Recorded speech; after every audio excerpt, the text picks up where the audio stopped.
کنزر کے ہردبرا علاقے کے عوام نے پرائمری ہیلتھ سینٹر میں انفراسٹرکچر اور ڈاکٹروں کی کمی کی شکایت کی ہے۔ لوگوں کی شکایت کو دیکھتے ہوئے D D C کنزر، B M O کنزر اور ڈی ڈی سی سرپنچوں اور علاقے کے دیگر لوگوں نے اسپتال کا دورہ کیا۔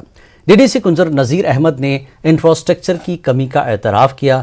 انہوں نے فی الحال موقع پر ہی اپنے فنڈ سے 10 لاکھ جبکہ بی ڈی سی اور سرپنچ نے 5 لاکھ روپے دینے کا اعلان کیا، جس پر لوگوں نے خوشی کا اظہار کیا۔ لوگوں نے ہردبرا کے پرائمری ہیلتھ سینٹر کی کمی کو پورا کیا جائے۔ یہ ایکس رے مشین ہے، ایکس رے ٹیکنیشین ہے ماشاءاللہ، لیکن سیٹلائزر نہیں ہے، ٹرانسفارمر نہیں ہے، الیکٹرسٹی دیکھیے کیروسین نہیں ہے۔ اگر آج سے 5 سال پہلے یہاں پہ ڈیلیوریز ہوتی تھی، ہمیں کہیں جانا نہیں پڑتا، ہمیں جے وی سی جانا نہیں پڑتا ہے، آج ہمیں کہیں اور ہسپتال میں جانا پڑتا ہے۔ حالانکہ بہتر ہونا چاہیے، بہتر نہیں، ورسٹ ہو گیا ہے۔ یہ بلاک میڈیکل آفیسر صاحبہ کو یہاں پہ 1-2 دن رہنا چاہیے یا 1 دن کم سے کم آنا چاہیے۔ ہماری لیڈیز یہاں پہ جس کے لیے آج زچہ اور بچہ کے لیے گورنمنٹ نے اتنے اربوں اور خربوں خرچ کرتے ہیں، آپ دیکھیں ہماری لیڈیز کو آج بھی کنزر جانا پڑتا ہے، ٹنگمرگ جانا پڑتا ہے۔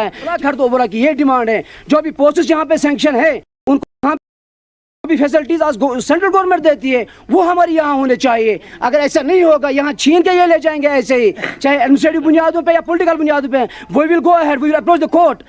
یہاں جو اس وقت بلڈنگ ہے یہ بالکل خستہ حال ہے۔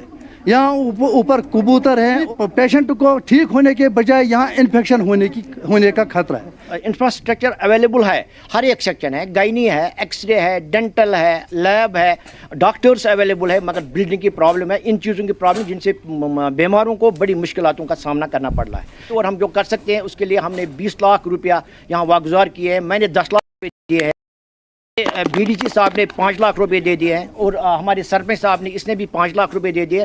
آنے والے وقت میں ہم پوری کوشش کریں گے جو بھی یہاں کے مشکلات ہیں وہ دور ہو جائیں گے انشاءاللہ۔